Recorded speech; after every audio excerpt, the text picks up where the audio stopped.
बिस्मिल्लाहिर्रहमानिर्रहीम। अस्सलाम वालेकुम स्टूडेंट्स और window to world geography class 6 page number 115 sorry only 15 और आज का हमारा टॉपिक रहेगा 1.3 Pangaea and the continental drift theory. इसे हम एक एग्जाम्पल के जरिए समझने की कोशिश करते हैं। स्टूडेंट्स, ऐसा है कि हमारे पास से अक्सर व बेशतर बर्तन टूट जाते हैं, फिर हम उन टूटे हुए बर्तनों को क्या करते हैं, जोड़ने की कोशिश करते हैं और वो जो एक साथ में जो पीसीज होती हैं वो एक दूसरे के साथ एग्जैक्टली फिट आ जाती हैं और हमें ये लगता है कि ये वाला जो टूटा हुआ हिस्सा है वो इसके साथ का है। और यही चीज आज हमने इस टॉपिक के अंदर पढ़नी है अपने एग्जाम्पल के हिसाब से।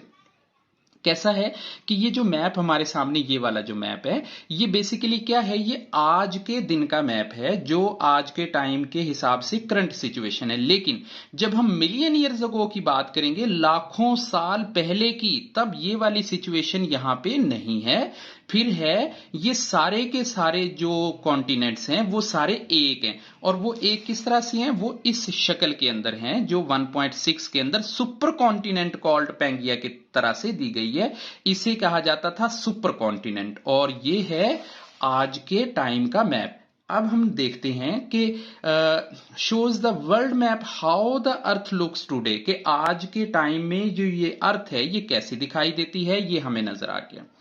You lent the earlier section of the broken PCs of earth crust, के जो हमारी जो अर्थ क्रस्ट है यानी टॉप अपर लेयर होती है, क्रस्ट जो हम अपनी वीडियो में जो स्ट्रक्चर ऑफ द अर्थ है उसके अंदर रीड कर चुके हुए हैं। क्रस्ट को, मेंटल को और कोर को हम रीड कर चुके हुए हैं।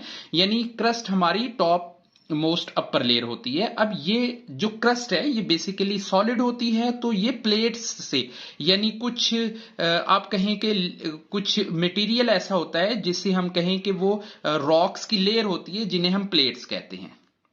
अब ये वो प्लेट, खाने वाली प्लेट आप ना फील करिएगा, move because of conviction currents, के ये चूंकि इनके अंदर कोलाइड होते रहते हैं, ये टूट फूट होती रहती है, यहां पे कन्वर्जेंट होती रहती है, तो क्या है यहां पे ब्रोकन होता है, ये एक दूसरे से मिलते हैं ना। जब ये मिलते हैं तो क्या होते हैं, कोलाइड होते हैं, टकराते हैं और टकराने से क्या होता है, क्रैशेस होते हैं, पीसीज में ब्रोकिंग होती है और क्या होता है कि इनके अंदर वाइब्रेशन और वेव्स भी आती हैं। तो क्या है, knowing this, do you think the earth millions year ago look like that the you see in the world map is the figure below, कि जो आज के टाइम पे जो मैप है उससे हटके जब हम आज से मिलियन ईयर्स अगो की बात करेंगे तो जो कॉन्टिनेंट है वो एक सुपर कॉन्टिनेंट था, सारे कॉन्टिनेंट एक जैसे थे और उसे कहते हैं पैंगिया।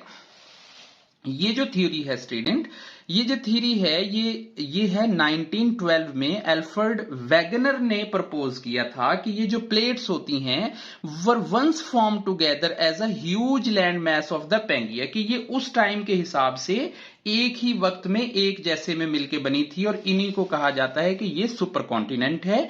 मिलियंस ऑफ ईयर अगो, यानी लाखों साल पहले की बात करते हैं। जैसे हमने हिस्ट्री में पढ़ा, मेसोपोटामिया, इजिप्ट सिविलाइजेशन और इंडस वैली सिविलाइजेशन, तो हमारे पास क्या है कि वो एक 5 से 6 हजार साल पहले की बातें हो रही थी, बट यहां पे हम बात करेंगे मिलियन ईयर्स अगो की। अब आपको पता है कि 1 million is equal to 10 lakh, यानी 10 लाख जब होते हैं तो 1 मिलियन बनता है। अब मिलियंस की बात हो रही है तो बहुत सालों पहले की बात है। अब इस बहुत सालों पहले में बेसिकली जो लाइफ है, जो नेचर की लाइफ है, जब जिंदगी का स्टार्ट होता है तो वो 3 फेजेस में होता है। वो कैसे, पैलियोजोइक एक फेज आता है जिसमें फर्स्ट टाइम लाइफ इस लैंड के ऊपर स्टार्ट होती है। मेसोजोइक टाइम आता है जिसमें रेप्टाइल्स का टाइम आता है। इसके बाद सेनियोजोइक टाइम आता है जिसमें मैमल्स आते हैं। तो ये सारा टाइम क्या था, उस वक्त के कॉन्टिनेंट के अंदर स्प्लिट कर रहा था, 5 कॉन्टिनेंट को इकट्ठा करके एक मर्ज हुआ था, सुपर कॉन्टिनेंट था और ये आहिस्ता आहिस्ता स्प्लिट करके दूर दूर हो रहे थे। The land on the earth was once all formed together the supercontinent, it was known as the पैंगिया।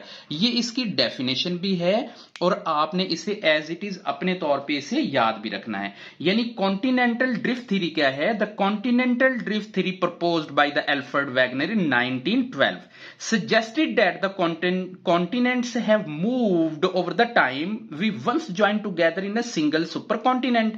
Supercontinent के तौर पे ये सारे के सारे एक जैसे थे, उसे हम पैंगिया कहते हैं और इसी को हम कहते हैं एल्फ्रेड वैगनर थ्योरी 1912। तो ये सारा कुछ है। अब ओवर द टाइम, जैसे जैसे टाइम गुजरता गया, पैंगिया gradually moved apart. पैंगिया Aahista Aahista move apart होता गया, दूर होता गया। अब इसे दूर होने की रीजन क्या थी? दूर होने की रीजन देखें स्टूडेंट्स, हमें स्टार्ट में ही बता दी गई है। दूर होने की रीजन थी ये अर्थ क्रस्ट की प्लेट्स जो आपस में एक दूसरे से कोलाइड होती रहती हैं, यानी वो टकराती रहती हैं, उनमें मूवमेंट होती रहती है। और नेक्स्ट वीडियो में हम अपनी ये movement of the continental plates के बारे में भी रीड करेंगे।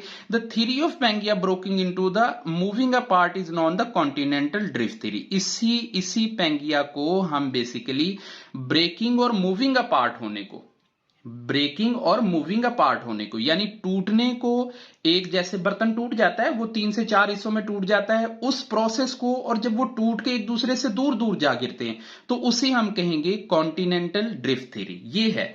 Scientists discovered that more internal structure of the earth when the studying of the once floor of the 1940s and 50s। जब 1940 यानी 1940 और 1950 में, और एविडेंसेस की तरफ चलते हैं, ये तो बात हो रहा है ना 1912 की, जब एल्फ्रेड वैगनर ने ये थ्योरी प्रेजेंट की। तो अब साइंटिस्ट ने क्या किया कि 1940 और 50s के अंदर उन्होंने ओशियंस और सी के फ्लोर पे, यानी जो हमें पानी की वजह से नजर नहीं आता था, फिर उन्होंने समुद्र की तह में दे discovered the mid Atlantic ridge, कि उन्होंने अटलांटिक के अंदर एक रिज, एक ढलवान, एक पहाड़ी, एक आप समझ लें कि माउंटेन की range. Ridge is a under water mountain range. Ridge किसे कहेंगे? एक अंडर वाटर, पानी के नीचे एक माउंटेन रेंज हो, जैसे हमारी ये हिमालय रेंज है, कोहे कराकरम रेंज है, कोहे हिंदुकश रेंज है, तो ये अंडर द वाटर एक रिज होती है। Due to the magma rising from the ridge of the ones of earth. जब ये पीसीज एक दूसरे से टूट रहे थे तो जमीन के नीचे से जो मैग्मा है वो उसके नीचे से जगह को कवर करने के लिए ऊपर आता है, और जब ऊपर आता है तो बेसिकली उसने क्या बना दिए? उसने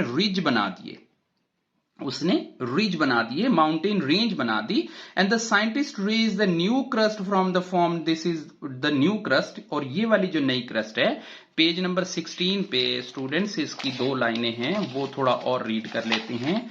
और ये जो रिज है, form the sea floor spread away from the ridge. और ये वाला जो है, देखें इस मैप के अंदर भी हमें यहां पे दिखाया गया है कि पैंगिया बेसिकली यहां पे एक था, और इसके बाद ये डिफरेंट 2-3 के अंदर डिवाइड हुआ, और अगेन यूं आके अब ये इस वक्त हमारे पास ये शक्ल मौजूद है। अब अगर देखें तो ये basically fit of the continent है, कि अगर इनको हम एक साथ में जोड़ें तो ये क्या हो रहा है? एक दूसरे के साथ फिट है। जैसे पजल नहीं फिट हो जाती हैं एक दूसरे के साथ, आप उनको मिक्स मैच कर रहे होती हैं, उनको एक दूसरे के साथ अटैच कर रही होती हैं। तो ये बेसिकली इसकी रीजन क्या है? इस ड्रिफ्ट थ्योरी की रीजन ये है कि ये फिट ऑफ द कॉन्टिनेंट्स हैं, कि ये पजल थ्योरी की तरह से एक दूसरे के साथ जुड़ जाती है। दूसरा, similarity of the rock formation है, कि यहां पे देखें एशिया के अंदर जो कॉन्टिनेंटल जो क्रस्ट अवेलेबल है, जो अफ्रीका में नॉर्थ, यानी एक दूसरे के साथ एक जैसे थे। और यहां पे जो मैमल्स और जो फॉसल्स मिले हैं जो एनिमल्स के, वो भी एक जैसे हैं। तो इस वजह से कहा जाता है कि ये जो टाइम था, ये वाला टाइम, इसके अंदर ये सारा सुपर कॉन्टिनेंट था। So the discovery help the Wagner continent drift theory of the, इसके वर्ल्ड वाइड तौर पे इसे तस्लीम किया गया है, इसे माना गया है। अब देखें हम थोड़े की पॉइंट इसके कर लेते हैं। देखिए जो पैंगिया है, ये begin broke apart during the Jurassic period, कि ये तकरीबन आज से लाखों साल पहले, ये देखिए जुरासिक पीरियड जो है ना, आज से लाखों साल पहले के टाइम से स्टार्ट होता है। फिर ये कॉन्टिनेंट मूव होते हैं अराउंड 2 से 3 सेंटीमीटर 2 से 3 सेंटीमीटर होती हैं, बट ये क्या होते हैं कि पर ईयर के हिसाब से ये मूवमेंट इनकी हो रही होती है, आहिस्ता आहिस्ता आहिस्ता ये थोड़े थोड़े दूर हो रहे होते हैं। So students, continental drift theory के बारे में अल्हम्दुलिल्लाह आपको अच्छे से समझ आ गई है। इंशाल्लाह नेक्स्ट वीडियो, ये क्रिस्टल प्लेट की तो वीडियो ऑलरेडी अपलोडेड है। इंशाल्लाह नेक्स्ट वीडियो में हम अपना कोई नेक्स्ट टॉपिक देखेंगे जिसमें हम फॉर्मेशन ऑफ क्रिस्टल प्लेट्स इन पाकिस्तान का टॉपिक इंशाल्लाह करेंगे। तब तक के लिए अल्लाह हाफिज।